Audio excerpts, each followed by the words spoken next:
Queridos, a paz do Senhor, que bom estar aqui com os irmãos para mais uma pré-aula da Escola Bíblica Dominical, classe adultos. Hoje a lição de número 12, a lição que tem por título Imersos no Espírito nos últimos dias. Amados irmãos, o texto áureo para essa lição está no Evangelho de Jesus Cristo, segundo escreveu o evangelista João, capítulo 7, versículo de número 38, aonde está escrito assim: quem crê em mim, como diz a Escritura, rios de água viva correrão do seu ventre. A verdade prática para essa lição diz: o rio da vida, que representa o fluir do Espírito Santo, passa no meio do povo de Deus. A leitura bíblica em classe para essa lição está no livro do profeta Ezequiel, capítulo 47, versículos de 1 a 12. Diz assim: depois disso, me fez voltar à entrada da casa, e eis que saíam umas águas de debaixo do umbral da casa para o oriente, porque a face da casa olhava para o oriente, e as águas vinham de baixo, desde a banda da casa, da banda do sul do altar.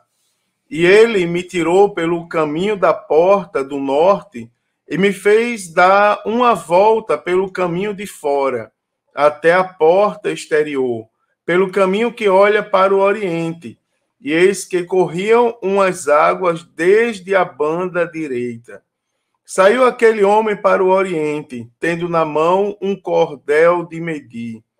E mediu 1000 côvados, e me fez passar pelas águas, águas que me davam pelos tornozelos. E mediu mais 1000, e me fez passar pelas águas, águas que me davam pelos joelhos. E mediu mais 1000, e me fez passar pelas águas, águas que me davam pelos ombros. E mediu mais 1000, e era um ribeiro, que eu não podia atravessar, porque as águas eram profundas, águas que se deviam passar a nado, ribeiro pelo qual não se podia passar. E me disse: viste, filho do homem? Então me levou e me tornou a trazer à margem do ribeiro. E tornando eu, eis que à margem do ribeiro havia grande abundância de árvores, de uma e de outra banda. E me disse: estas águas saem para a região oriental e descem à campina e entram no mar, e sendo levadas ao mar, sararão as águas. E será que toda criatura vivente que vier, por onde quer que entrarem esses dois ribeiros, viverá. E haverá muitíssimo peixe, porque lá chegarão essas águas e sararão. E viverá tudo por onde quer que entrar esse ribeiro. Será também que os pescadores estarão junto dele, desde Engedi até em Eglaim. Haverá lugar para estender as redes. O seu peixe, segundo a sua espécie, será como o peixe do mar grande, em multidão excessiva.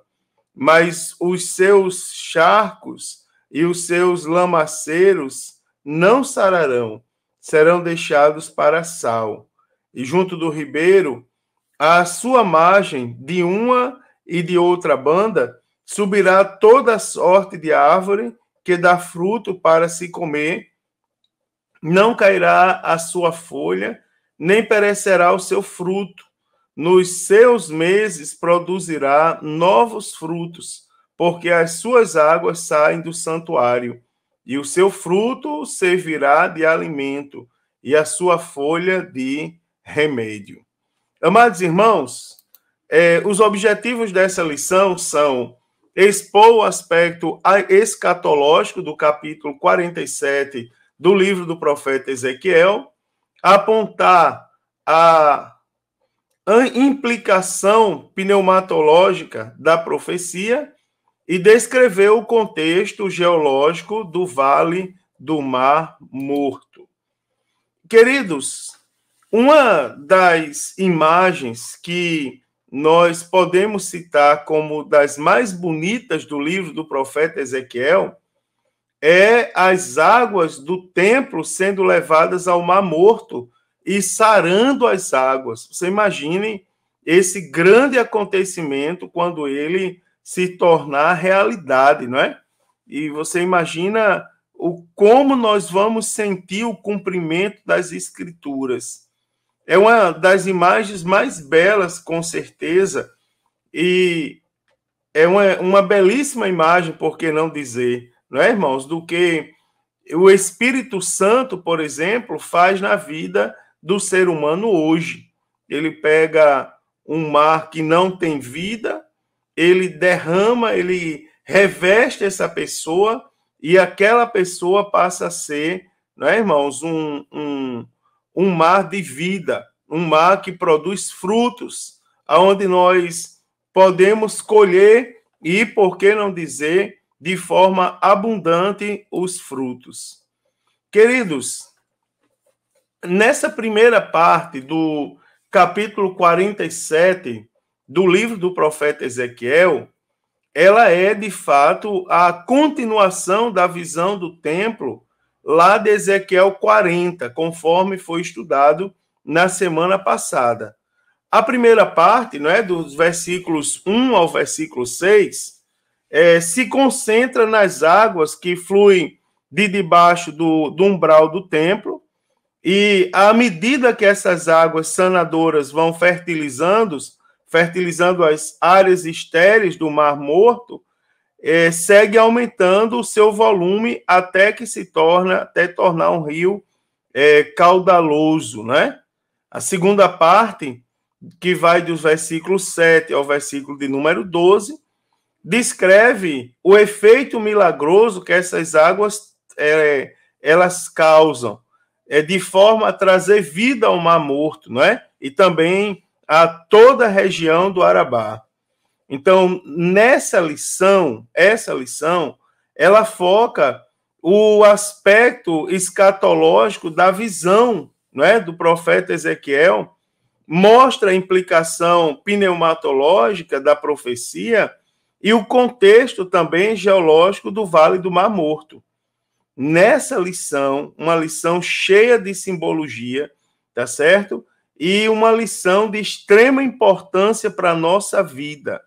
Quero mostrar aos irmãos o significado literal da passagem do rio, desse rio que traz vida, suas implicações, não é? As implicações pneumatológicas, e as bênçãos que são advindas dessas águas.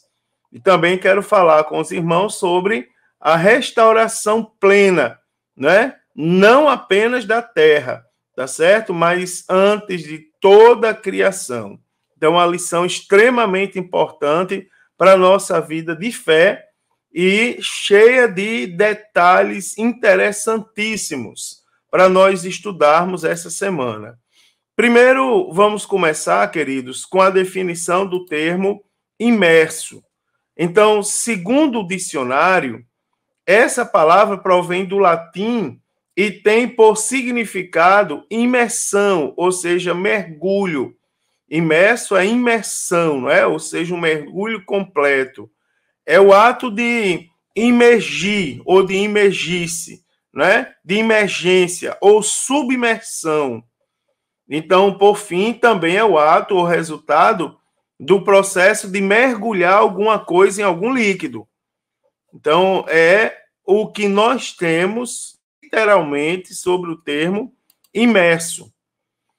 Aplicando, queridos, essa definição, o que nós temos? Que essa experiência da imersão do profeta nas águas, ele tem implicações teológicas e implicações, por que não dizer, extremamente profundas, tá certo?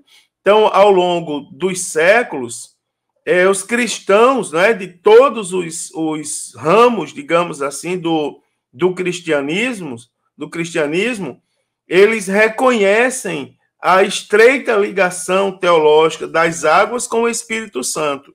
Né? Então, é um dos símbolos conhecidos universalmente, né, irmãos, para quem cita o Espírito Santo.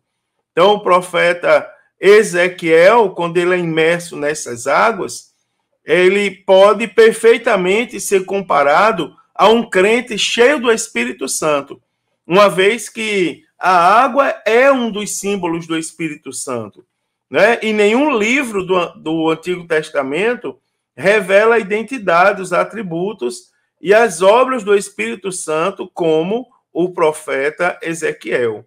Isso aí é algo que está muito bem ilustrado, né? Na visão do profeta Ezequiel, inundando nas águas sanadoras que brotam do templo de Deus. Glória a Deus, né? Que coisa maravilhosa essa visão do profeta. Segundo, sobre o aspecto escatológico. Então, primeiro, a nascente do rio. Então, nós vimos na primeira lição desse trimestre, né? Nós vimos na primeira lição desse trimestre aqui, aqui no livro desse último trimestre do ano de 2022, nós vimos na primeira lição que o livro do profeta Ezequiel, ele antecipa o aspecto apocalíptico, não é, nas escrituras sagradas, porque várias passagens do livro do profeta Ezequiel remetem para os últimos dias. Então, a visão nessa passagem, ela é literalmente uma visão futurística. E as evidências, tanto as evidências internas como externas, elas dão sustentação para uma interpretação escatológica e extremamente literal do que nós estamos lendo. Por exemplo, o umbral da casa é, com certeza, uma referência ao templo da visão do profeta, tá certo? Os detalhes desse complexo, como dimensões de áreas, dependências, medidas, então elas trazem a certeza de que esse lugar é um templo literal, tá certo? E isso é uma coisa muito simples de entender. Então, se os dois templos foram destruídos, o templo de Salomão e o templo de Herodes, os dois templos que foram destruídos, eles eram literais. E se eles eram literais, não faz sentido o novo templo ser uma visão idealística, né? Um símbolo, uma figura para transmitir ideias ou simbologia. Então, dessa maneira, a promessa divina do novo templo é uma promessa literal. Então, nós temos aqui uma promessa literal. Quando observamos o versículo 2 e a primeira parte do versículo 3, surge agora um personagem que aparece desde o início da visão do novo templo, não é? Segundo o versículo 3 diz: um homem cuja aparência era como a aparência do cobre, tendo um cordel de linho na mão e uma cana de medir. Então, um personagem, ele continua como passeio, né? Então, esse anjo fez Ezequiel sair pelo portão do norte e, dessa maneira, contornar o templo no sentido horário em direção ao oriente. Por quê? Porque a porta oriental estava fechada. O versículo 2 diz: essa porta estará fechada, não se abrirá, ninguém entrará por ela, porque o Senhor, Deus de Israel, entrou por ela, por isso estará fechada. Então, no período dos dois templos, essa porta nunca esteve trancada, né? O que mostra o caráter escatológico, mais uma vez, dessa visão do profeta Ezequiel. Também os novos frutos, lá no versículo de número 12. Então, a linguagem dessa passagem é apocalíptica, tá certo? É Apocalipse escatológica, e tem paralelo com o livro do Apocalipse, lá no capítulo 22, versículos 1 e 2. Então, a visão do profeta Ezequiel em relação a toda sorte de árvore que dá fruto para se comer, nos seus meses produzirá novos frutos. Então, essa passagem, essa visão, ela se refere ao período do milênio, tá certo? E a do apóstolo João, não é? Ao mundo vindouro que é a eternidade. Então, ambos os textos são literais, né? No novo céu e na nova terra não existe mar. O milênio é distinto do mundo vindouro, tá certo? Então, o milênio é um período de 1000 anos, conforme estudamos na lição passada, logo após a batalha do Armagedon, não é? Onde a besta e o falso profeta serão destruídos e o Satanás será preso por um período de 1000 anos. E nesses 1000 anos a Terra experimentará, não é, irmãos, de um período de paz e prosperidade, onde Cristo será o próprio governante e reinará de Jerusalém sentado no trono do rei Davi, né? Ezequiel, queridos, ele contempla um rio de águas vivas que fluía do templo. Deixa eu mostrar para vocês o rio do novo templo. Então, antes de falar da divisão da terra, o profeta Ezequiel descreve a visão de um rio que nasce no templo e corre pela terra.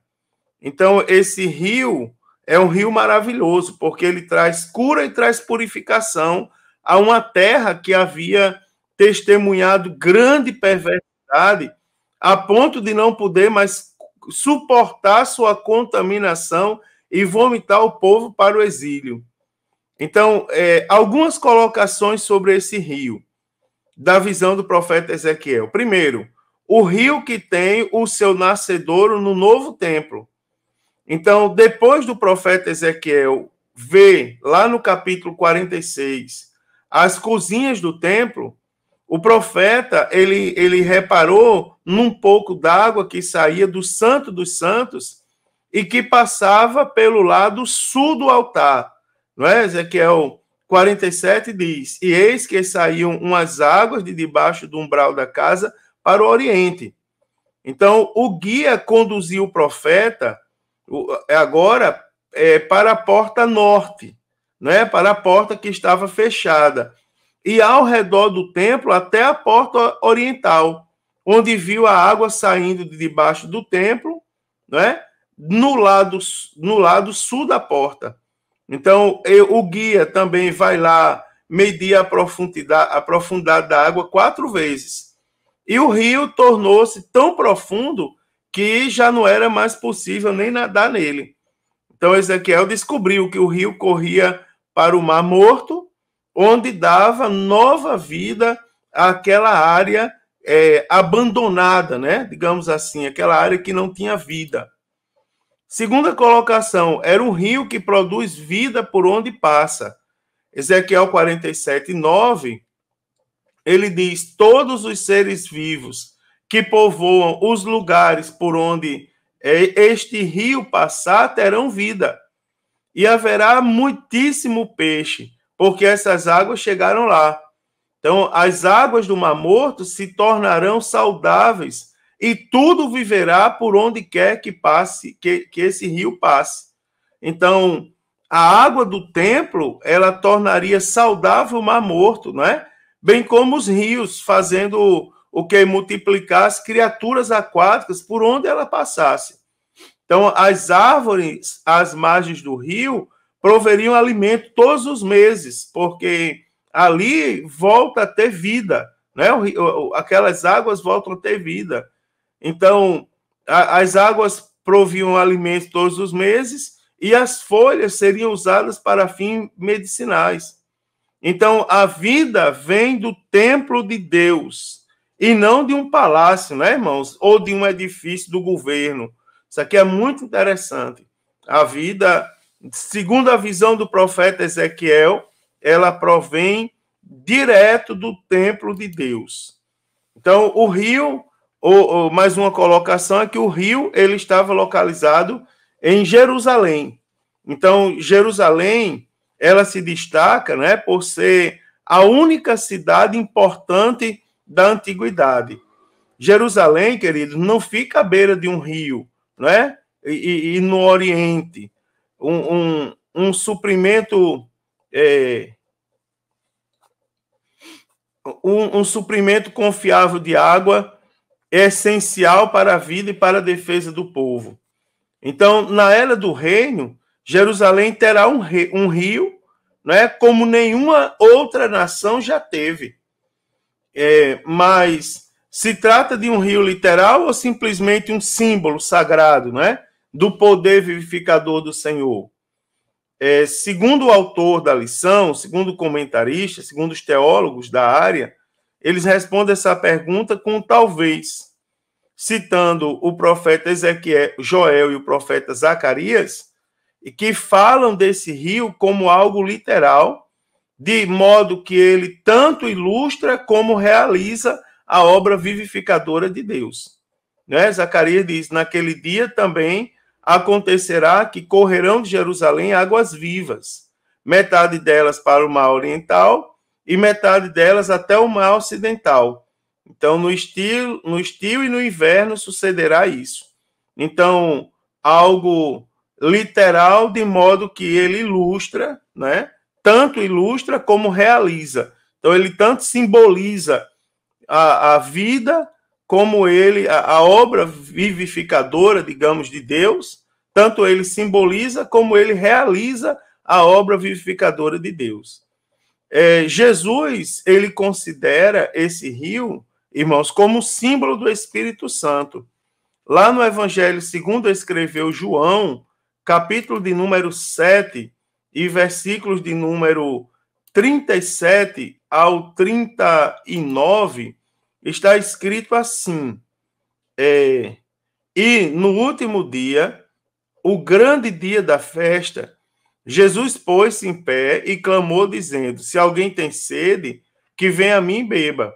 Quem crê em mim, como diz a Escritura, rio de águas vivas correrão do seu ventre. E isso disse ele do Espírito, que haviam de receber os que nele crescem, porque o Espírito Santo ainda não fora dado, por ainda Jesus não ter sido glorificado. Então, Jesus considera esse rio como símbolo do Espírito Santo, né? E o apóstolo João, ele vê uma cena semelhante na cidade celestial de Deus. Lá em Apocalipse, capítulo de número 22, versículo 1 e 2, onde diz assim, e mostrou-me o rio puro da água da vida, claro como um cristal, que procedia do trono de Deus e do Cordeiro. No meio da sua praça e de uma e da outra banda do rio estava a árvore da vida, que produz 12 frutos, dando o seu fruto de mês em mês, e as folhas da árvore são para a saúde das nações. Então, o apóstolo João também, ele tem visões, uma visão semelhante acerca, né, da localização e da finalidade do rio. Então, no Jardim do Éden, o rio, ele tinha um papel importante. Se a gente ler lá em Gênesis, capítulo 2, do versículo de número 10 ao versículo de número 14, nós vamos observar o seguinte, ó. E saía um rio do Éden para regar o jardim, e ali se dividia e se tornava em 4 braços.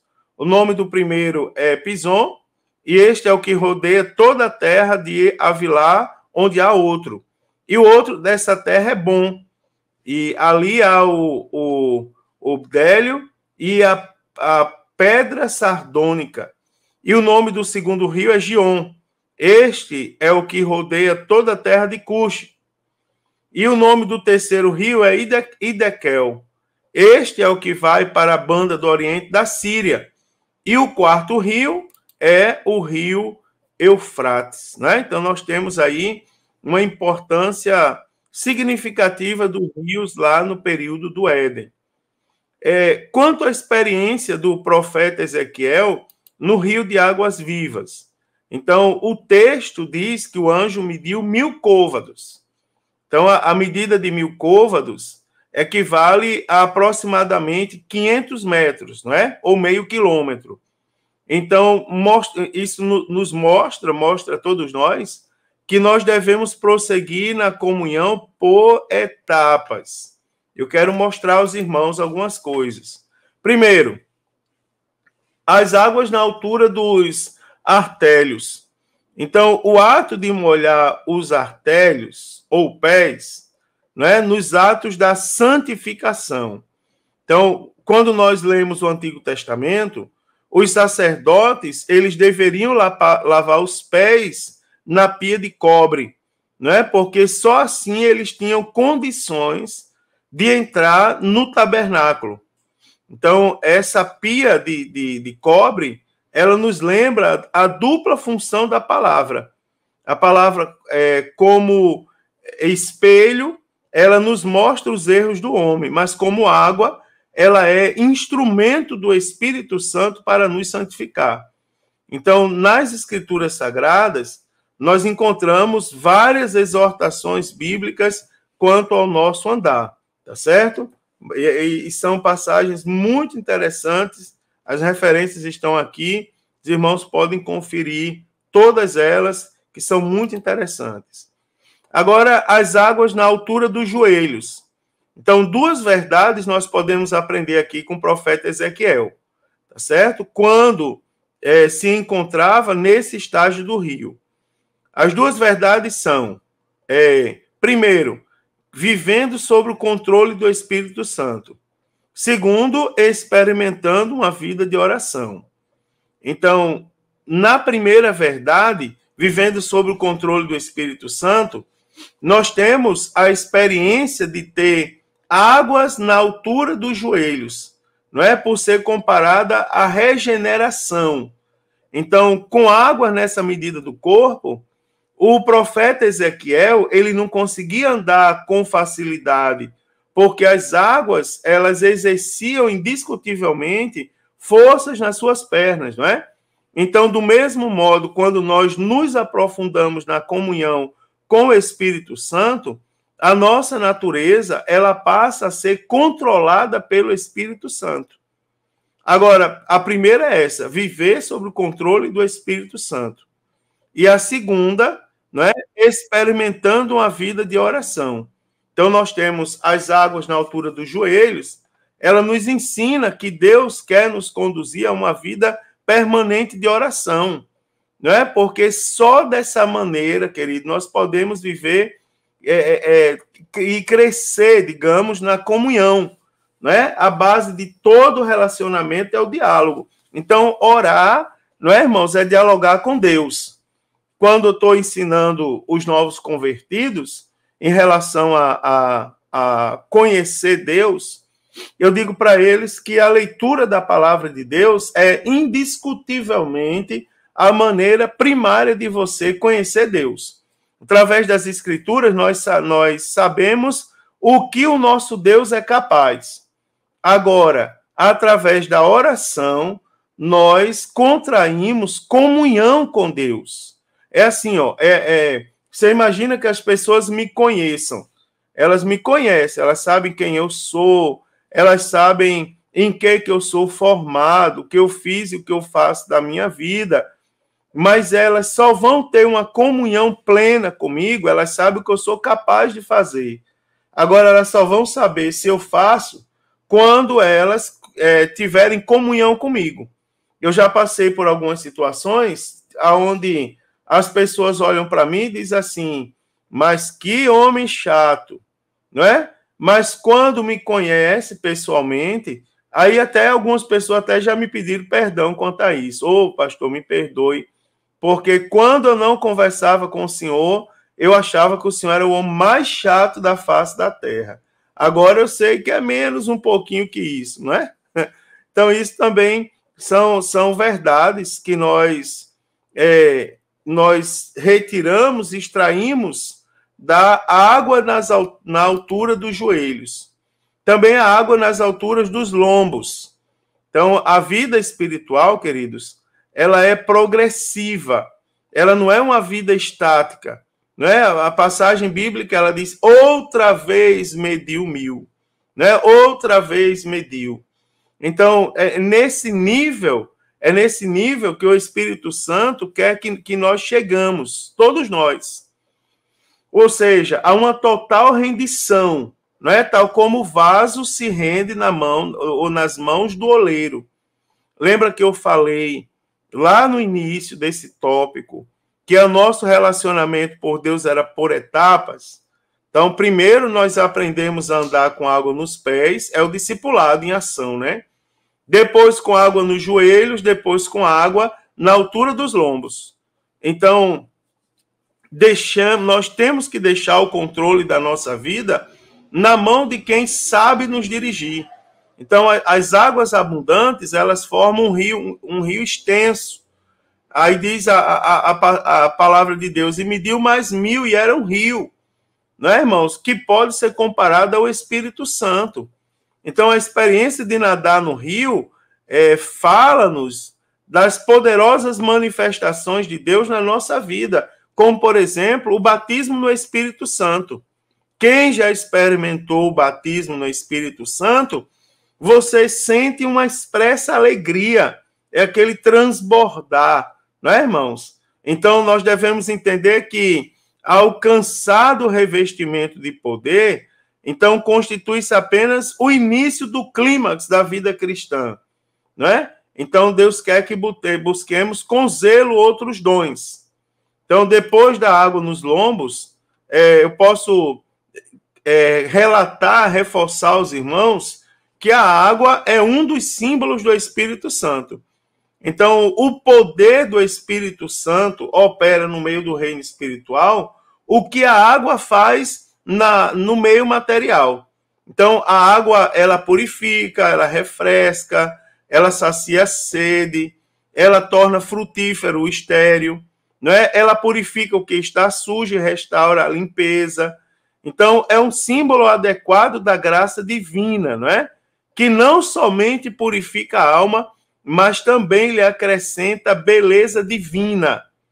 Então, assim como nós temos a água como um elemento indispensável à vida física, o Espírito Santo, irmãos, ele é indispensável à vida espiritual. Nós não conseguiremos sobreviver espiritualmente se não tivermos a presença do Espírito Santo. Então, assim como a água encontra-se em 3 regiões do universo, ou seja, na expansão dos céus, sobre a face da terra e debaixo da terra, o Espírito Santo ele opera também as 3 dimensões da constituição humana. Então, produzindo a regeneração do espírito, da alma e do corpo, e produzindo uma lavagem da regeneração e da renovação. Que muito interessante, né, irmãos? Muito interessante. Então, sobre ali a implicação, qual será a implicação pneumatológica disso tudo? Então, primeiro, as águas. Então, o ser celestial, ele fez, né, a implicação pneumatológica é justamente da simbologia com o Espírito Santo. Então, o ser celestial fez Ezequiel passar pelas águas, não é? Que ao caminhar o primeiro trecho de 1000 côvados, ou 500 metros aproximadamente, elas davam pelos tornozelos.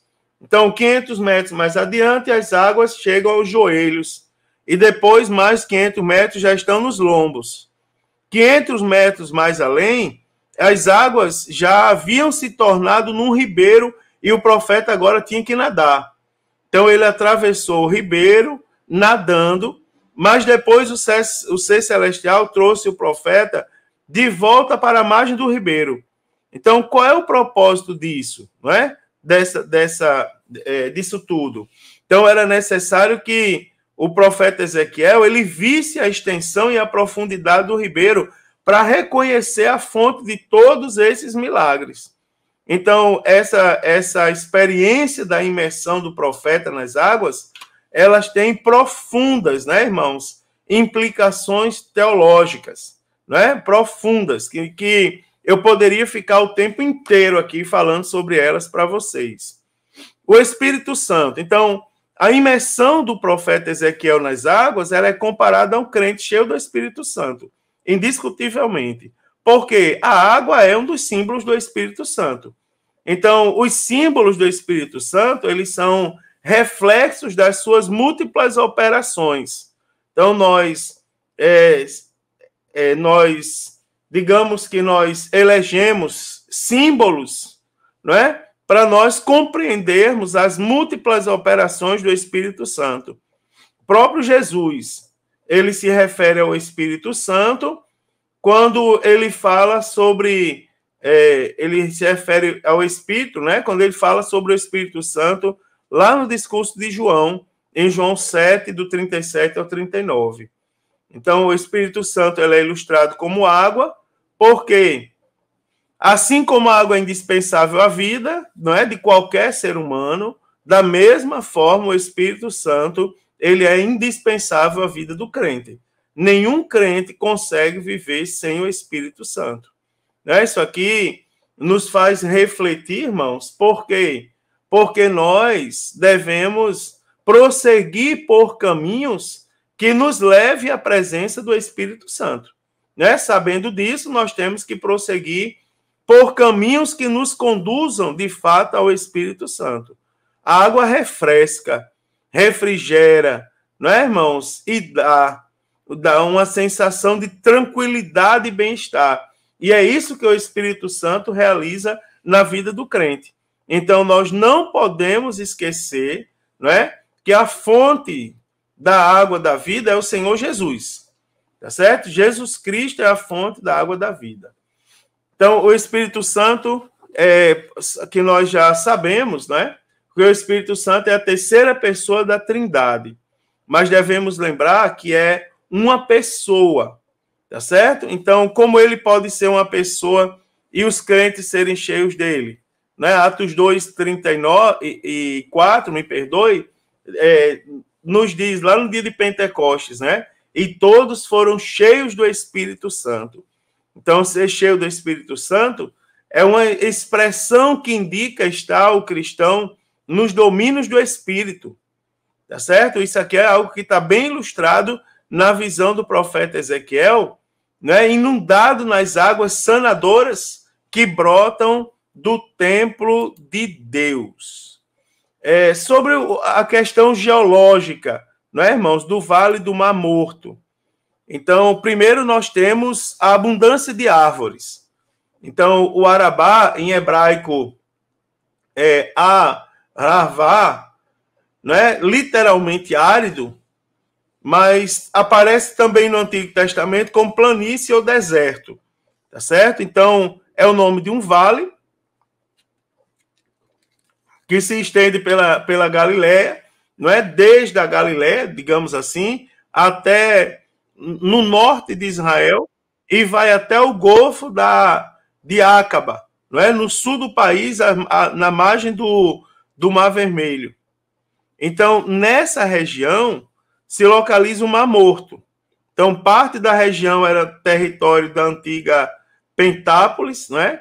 Que incluía as cidades de Sodoma e Gomorra, cuja destruição trouxe esterilidade na região, de modo que ali não nasce planta alguma, nem mesmo capim. Agora, a palavra profética contempla o surgimento de abundância de árvores, não é? Como resultado das bênçãos das águas vivificadoras, né? Então, esse quadro profético nos leva ao período do milênio, né? E o Mar Morto, tá certo? O Mar Morto, aliás, essas águas, não é, sendo levadas ao mar, sararão as águas. Esse mar aqui, queridos, do versículo 8, é o Mar Morto, ou o Mar de Sal, ou o Mar Salgado, tá certo? Ou o Mar das Campinas, ou o Mar da Arabá. Então, o Mar Morto se localiza a concentração de água no nível que está mais abaixo do mar do planeta. São 396 metros abaixo do nível do mar. E o Mar Morto ele é alimentado pelas águas do Rio Jordão e de outros córregos menores que correm ali na região. Então, visto que esse lago não possui escoamento natural, as suas águas elas são eliminadas por meio de evaporação.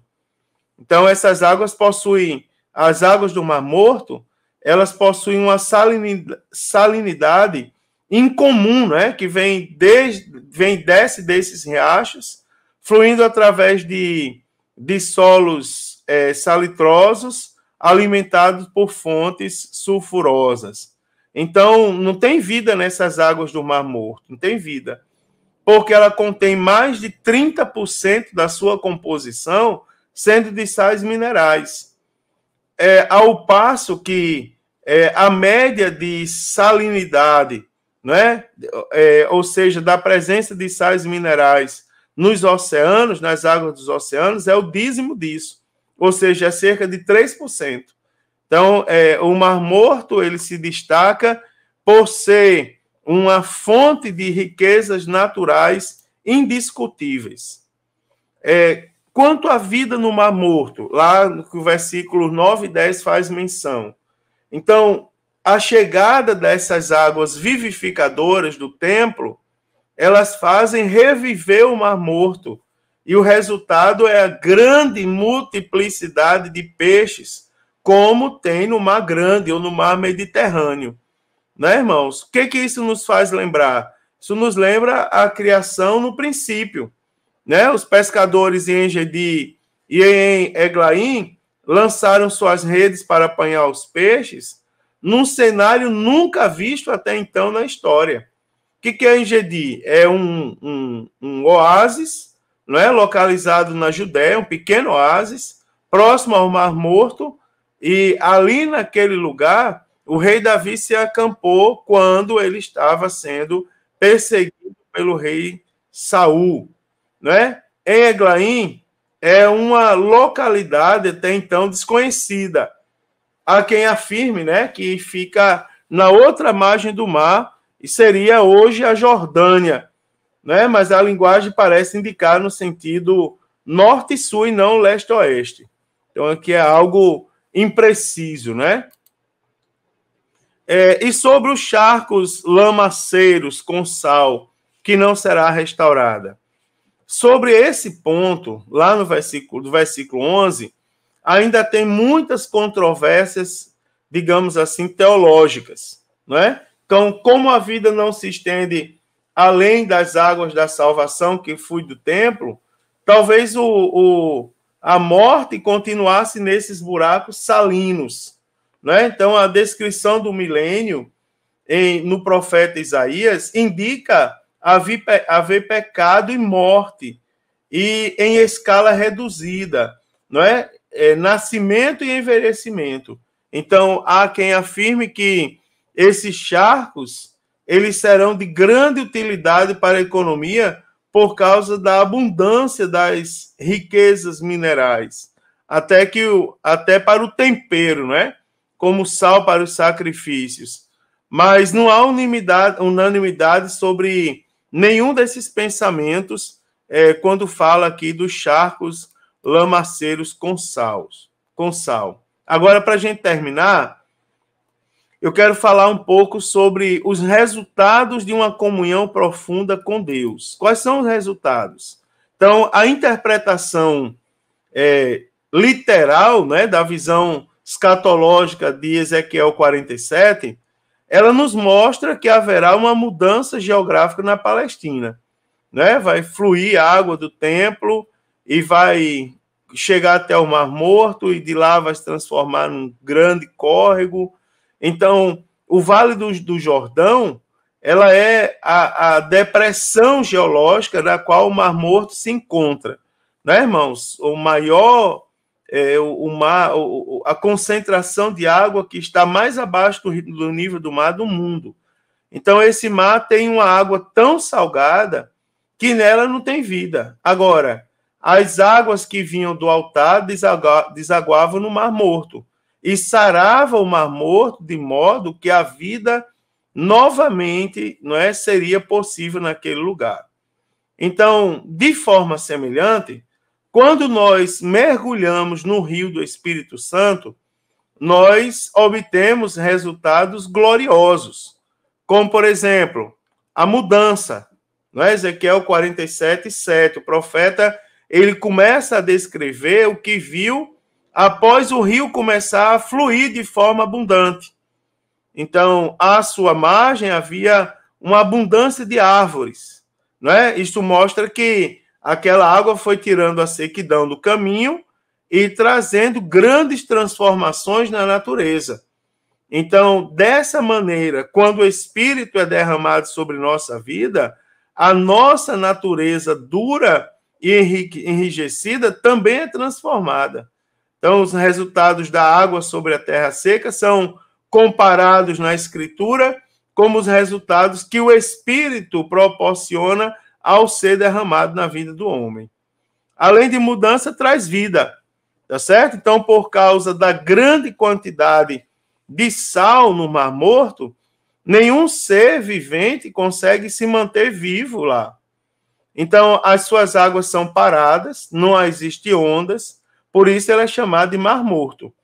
Então, quando as águas que o profeta Ezequiel viu atingirem esse mar, a morte que nele está dará lugar à vida, né? Fazendo com que haja uma enorme quantidade de peixes, não é, dentro das suas águas, conforme Ezequiel 47, versículo de número 9.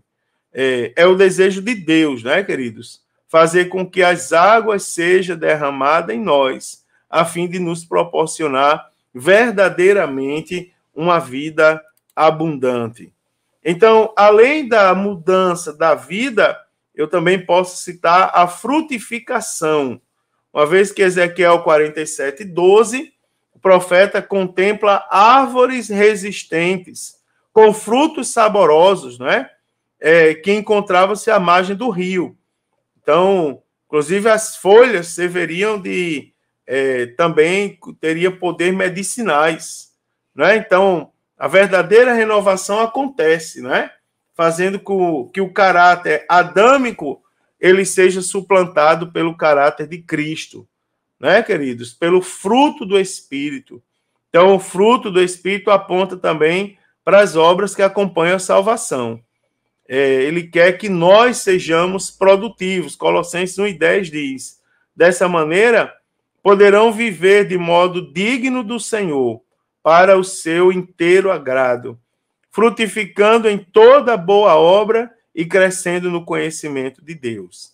Então, outros textos também, em outros textos, nós encontramos essa contextualização, como, por exemplo, no Evangelho segundo João e na carta do apóstolo Paulo aos Filipenses. Então, queridos, para concluir, nós temos as águas terapêuticas do rio da visão do profeta Ezequiel, que saem debaixo do umbral, e as águas cristalinas que saem do trono de Deus e do Cordeiro em Apocalipse.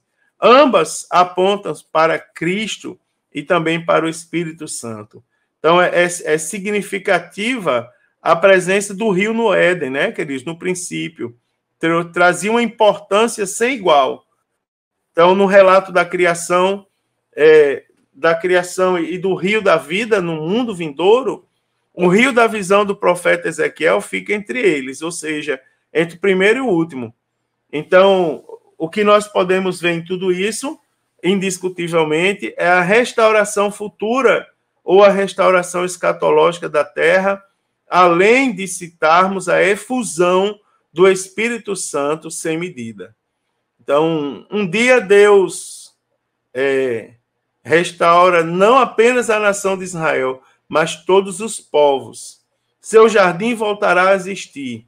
Não será apenas um novo Éden, mas antes uma nova terra onde o pecado nunca mais dominará. Né, irmãos? É o milênio. Então, enquanto isso não acontece no mundo físico, nós podemos receber do Espírito Santo a restauração para a nossa vida espiritual e permanecermos fiéis, né? Contemplarmos sua restauração plena para a criação. Queridos irmãos, mais uma lição maravilhosa, mais uma lição cheia de verdades, cheia de simbologias, mas cheia de aplicações em nossa vida espiritual e uma bênção de Deus a todos nós, não é? Se você perceber que tem algum aluno, irmão seu em Cristo, faltando à escola dominical, convide ele para estar domingo, né? Então, vai ser uma grande lição, tá certo? Leia mais uma vez a lição, escute mais uma vez essa pré-aula e anote as suas dúvidas, suas colocações, suas deduções e leve para ajudar o professor na sala de aula. Isso é muito importante para o professor, tá certo? Deus abençoe, queridos. Uma excelente aula a todos na presença do Senhor Jesus. E se o Senhor não voltar, a próxima semana eu estarei aqui comentando a última lição do trimestre, a lição de número 13. Forte abraço, queridos. A paz do Senhor a todos.